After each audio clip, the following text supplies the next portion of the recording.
So not long ago I comforted some of you by saying that size doesn't really matter. So what is the point of these massive daggers that we find, particularly in medieval history? Hi folks, Matt Easton here, Schola Gladiatoria. Now recently I acquired this awesome new rondel dagger with a very nice scabbard from Todd Cutler. And obviously you know my friend Todd, and we do videos together and that kind of stuff. And I was at Tewkesbury and I couldn't resist adding another one of his amazing rondel daggers to my collection. And in fact this became my EDC, or rather kind of wearing around camp town in a reenactment context.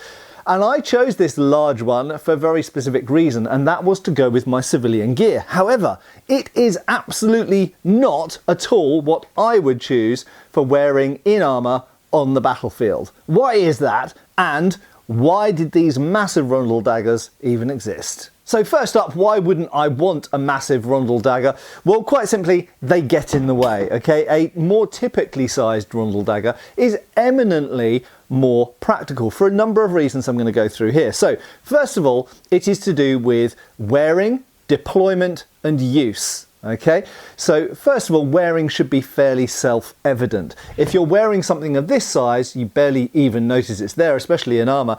Whereas if you're wearing something of this size, although it's not hugely, massively bigger, it is noticeably bigger, and it does just get in the way. It generally speaking weighs more, depends on the design, but generally speaking weighs more, it gets in the way more, it sticks out further, you feel it there, and you know, it's just more of a nuisance really than one this size. The second one is to do with deployment. Now this is something that often gets overlooked with weapons. Whether it's firearms, whether it's swords or whether it's knives, actually the same consideration comes into play. It is easier to get a small pistol out and deploy it quickly because it's small. It's easier to get a short sword out of its scabbard quickly because it's short. A long rapier, for example, is more of a nuisance to get out. Not only does it literally take longer to draw out, but additionally, due to confines of space or people around you, or the fact that someone might be wrestling you, trying to take you down, very often it is very difficult to get a longer bladed sword out in a situation where you'd easily be able to get a knife out, and in many situations relatively easily get a short sword out, or something of, should we say, machete size. Something of this size is much quicker to get out and deploy than something which is longer. That should be fairly obvious. So now finally let's consider use. Why would I prefer to have a relatively smaller rondel dagger over a massive one, or at least fairly large one, in an armoured or battlefield context? Well, quite simply, in a nutshell, it's because when do you use a dagger or a knife in a battlefield context, on a medieval battlefield, in armour or out of armour? It's when you're at wrestling range. Okay, so these are never going to be your primary weapon. So often on this channel I talk about the advantage of reach when we're talking about a rapier versus a basket-hilted backsword, or when we're talking about a spear versus a sword. In these situations, reach makes a difference, definitely, especially out of armour, because out of armour, of course, one hit can spell death. In armour, far less likely, but moreover, reach isn't an issue if you are starting the fight with that particular weapon at really face-to-face, body-to-body range. So if you're already in wrestling distance, having a bigger blade is not inherently any kind of advantage over having a smaller blade. Moreover, it can be a disadvantage. Now we're going to look at some of those advantages and disadvantages in a second. But fundamentally, I just want to be clear about that. That's why in an armoured or battlefield context, even if I wasn't wearing armour actually, I would prefer, generally speaking, to have a dagger of this size over a dagger of this size. Easier to wear, quicker to deploy, and moreover, given that I'm fighting at point blank range with this, because I've presumably come too close either to use my spear or my bow or my sword or whatever my other weapons were, this is the weapon that is now at wrestling distance, and at wrestling distance it is easier to use one of these. That is very much why, one of the main reasons why, something like the Fairbairn-Sykes dagger, or indeed the Shanghai Municipal Police daggers that came before it, are small. Because when you're using them, you generally speaking aren't using them at kind of dueling distance or out of distance. You're pulling them out and deploying them at wrestling or punching distance. Okay, and that is why, so long as the blade is long enough to get where it needs to go through clothing, in the case of the design of this particular blade. So these are around just under 7 inches long, and they were designed for that purpose because that is long enough to do the job, shall we say, without being too graphic about it, but long enough to do the job through clothing. If you have a blade as big as this rondel dagger, it really doesn't make any difference, because once you've got to this required depth to do the job, shall we say, any extra depth isn't necessarily an advantage. Some people might talk about exit wound and bleeding out and things like this, but generally speaking, the commandos, if you know where to stick it, the commandos were perfectly happy with a 7-inch blade. Now you might say, therefore, Matt, why do you go as much as having, let's say, a 10 or 11-inch blade on this rondel dagger? And that is a little bit more complicated, and we put it into a medieval context now. Now, in a medieval context, people are going to try and block your attacks with certain things, sometimes with other blades, sometimes with other daggers, sometimes with swords or a pole weapon in the way. So having a bit of extra length can be useful. But moreover, there are techniques in medieval dagger where we do actually support the blade and use it as a bar. And one of those is in defense. So if someone's attacking you and this is all you happen to have in your hand, let's say we're both in armor, and I've pulled my dagger out to close in, and as I'm closing in, they swing a pole axe like this at my head. I can absolutely cover my head as I come in with this object if it is long enough. You can't do that with a blade that's as short as a Fairbairn Sykes. There are other reasons as well, and also you have to consider, we talked about penetrating clothing, but when you talk about penetrating armour as well, so you have to get into a gap, perhaps through some mail, perhaps through some padding, then some extra length also becomes useful from that point of view. So generally speaking, a lot of medieval and Renaissance military daggers have blades which are over 8 inches long for that reason. They're not normally as small as a Fairbairn Sykes, different kind of situation. And bear in mind, of course, as well, that commandos want something pretty small because they're jumping out of aeroplanes with parachutes. They're running around with Tommy guns and Sten guns and stuff. They want something as small as possible and secreted sometimes on the thigh or in the, down on the leg, or in various places that aren't necessarily on a sword belt like a medieval knight has. So, generally speaking, this is big enough to get the job done. It's big enough to give me options. It's big enough to give me blocking options as well, either point up or point down. And the general rule is often down to about elbow height here. So you can also do blocks which are supported by the elbow, bearing in mind that might be with or without armour. But again, if someone's swinging something at me, you can support it and defend all the way down to the point of the elbow with this sort of blade length. So at this point, you might be thinking, okay, if you want that much blade, why not have more blade? And what can that give you? Well, before I look at the potential advantages of having a bigger blade and why I might choose one in a civilian setting rather than a medieval military setting, I just want to once again reiterate that this length of blade starts to become unwieldy and a disadvantage in close combat. If I'm in wrestling range and headbutting range with another armoured opponent, trying to get this point directed to where it needs to go actually becomes more difficult. Any small movement at the back end means an enormous movement at the tip end. A shorter blade, far less distance is covered by a wiggle down here. So not only is it easier to direct the point with this type of shorter blade, but also when you meet resistance or something which will divert the point. For example, if you accidentally hit a piece of plate armour instead of the gap between the plates, then this is going to skip off and divert much more easily and more quickly because it's a longer lever. Moreover, if I'm trying to get the point into, let's say the side of someone's helmet or into their armpit in an armoured fighting context in the medieval period, then indeed, if anything knocks my hand or arm, that point is more likely to end up in the wrong place. So it's more likely to miss. Moreover, as you might have seen hinted at there, a bigger blade is far easier to divert. Okay, if you have a small blade here, someone can grab the blade, and in fact there are a lot of defences, or obviously block as well, especially if you've got armour on, but a lot of defences in medieval systems are about manipulating, grabbing, controlling the blade. If the person has a longer lever a longer lever, a longer stick essentially, to deal with, to grab. This is now more blade for the other person to be able to grab, manipulate, whatever.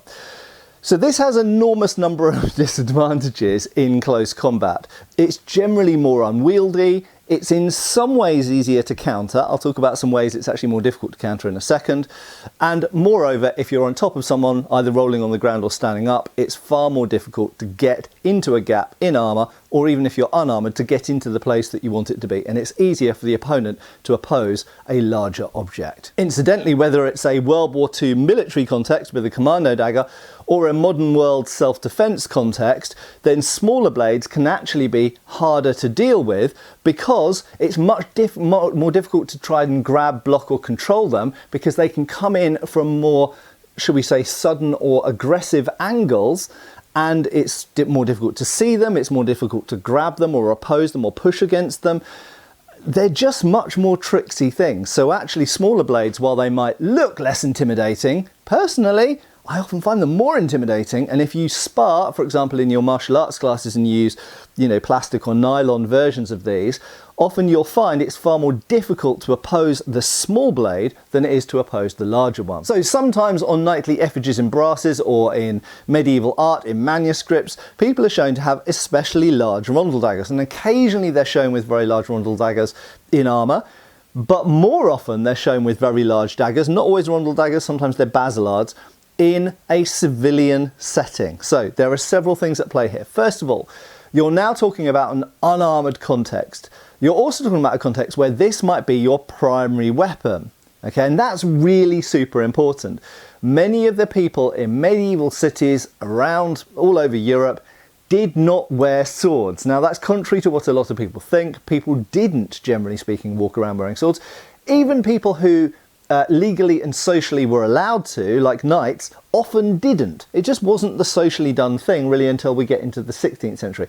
Not all over Europe, but in most parts of Europe. Certainly in England, France, Spain, Italy, usually people only wore a dagger. Now, if this is therefore your only weapon, why not have a big one? Because it's kind of fulfilling the purpose of a sword at that point. Okay, so that's the first thing. The second thing is showing off, bravado, intimidation. A bigger weapon to many people is more scary. But it's not only about showing off, it's also about reach again, because of course now we're in a different situation. In the battlefield, we are using a longer weapon at longer range, a spear, a missile weapon or a sword, and you're only pulling the dagger out when you come to wrestling range. In a civilian situation where this is your primary weapon, the considerations are different. You don't have longer weapons, and you might be pulling it out before you are in distance to strike. Therefore, the considerations of what you want from a civilian rondel dagger can be really, really very different to what you would choose for a battlefield rondel dagger. And for me, that's more battlefield rondel dagger, that's more civilian rondel dagger. So, because you're going to want to reach further, because you're going to want to intimidate further, because you're not wearing armour, because you don't have any problems of speedy kind of drawing out or access, or at least not so much in a civilian situation, it might become very appealing to use a large approaching sword length rondel dagger or basillard or something like this. In other words, this becomes, instead of now a point blank range, wrestling range, spiky thing that you would use on the battlefield, it now becomes a larger sword stand-in, essentially a substitute for a sword in a civilian environment. Now there are some other advantages to having a longer blade. One of those, I think anybody who does HEMA and trains the kind of dagger defense stuff will immediately encounter this. So usually when we train with not sharp daggers like this, we usually train with plastic or wooden substitutes.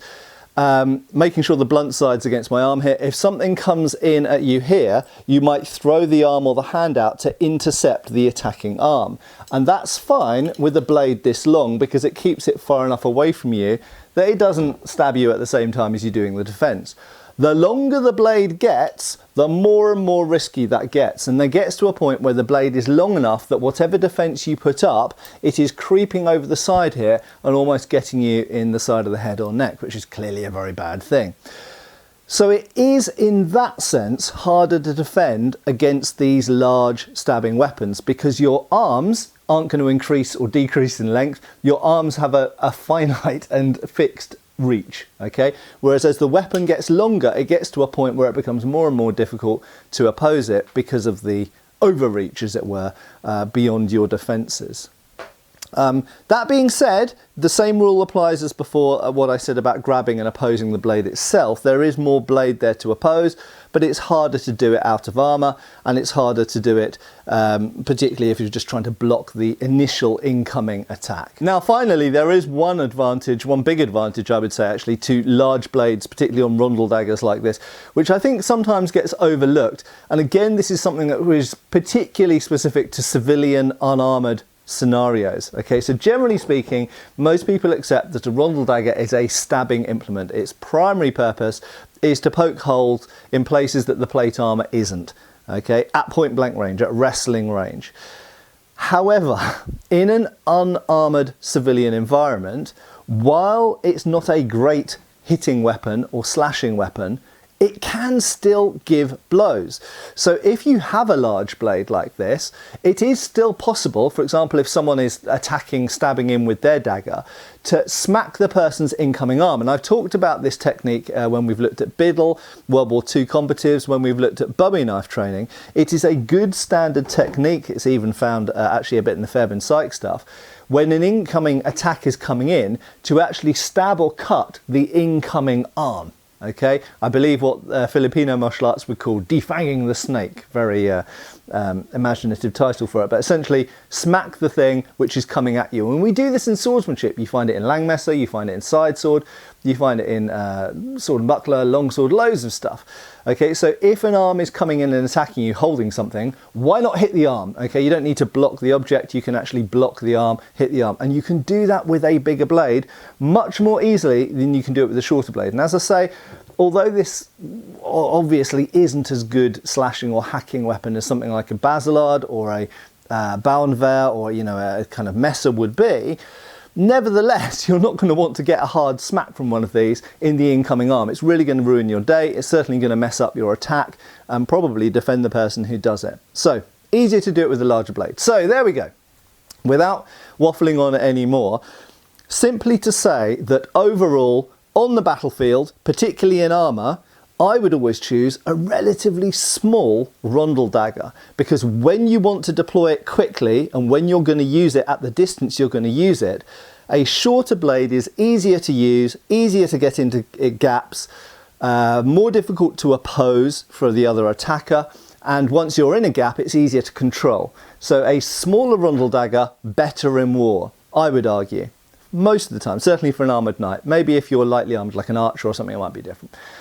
In a civilian environment, carry the biggest rondel dagger or Basilard that you possibly can do if you're not carrying a sword. It makes absolute sense to have a whopping great dagger if you're not carrying a sword, because at that point in that context, the dagger starts to assume some of the role of a sword because you're not carrying a sword anymore.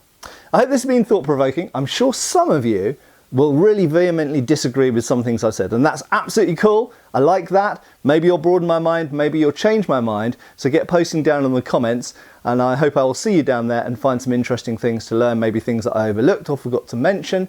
And as always, I have been Matt Easton, and I will continue to be. I'll see you back on the channel really soon. Cheers, folks! Thanks for watching. We've got extra videos on Patreon. Please give our Facebook a like and subscribe if you haven't already. Cheers, folks.